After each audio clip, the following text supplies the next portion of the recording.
వసు, రిషి అలా మాట్లాడుకుంటూ ఉంటారు. ఇంతలో అక్కడికి మహేంద్ర కూడా వస్తాడు. వచ్చి మహేంద్ర కూడా కూర్చొని మాట్లాడుతూ ఉంటాడు. అవును సార్, ఇంతకీ అనుపమ మేడం వాళ్ళు ఎప్పుడు వెళ్ళిపోయారని చెప్పి వసుధర అడుగుతూ ఉంటుంది.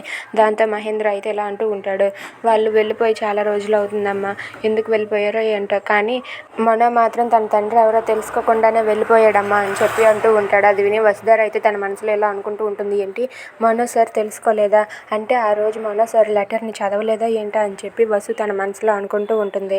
ఇక రిషి కూడా అలా ఆలోచిస్తూ ఉంటాడు. ఇంతలో అక్కడ ఉన్న మనో, అనుపమ వాళ్ళకైతే మహేంద్ర కాల్ చేస్తాడు. ఇక మనో లిఫ్ట్ చేసి సార్ ఎలా ఉన్నారు, బాగున్నారా అని చెప్పి అంటూ ఉంటాడు.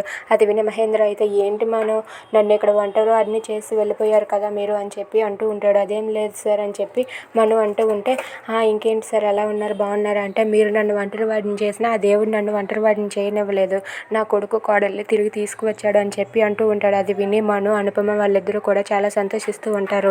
ఏంటి సార్, రిషి వాళ్ళు వచ్చారా అని చెప్పి మనో అడుగుతూ ఉంటాడు. అవును, నా కొడుకు కోడలు ఇద్దరు వచ్చారని చెప్పి అక్కడ మహేంద్ర అయితే అనుపమ వాళ్ళతో చెప్తూ ఉంటాడు. అది విని అనుపమ అయితే చాలా సంతోషిస్తూ ఉంటుంది.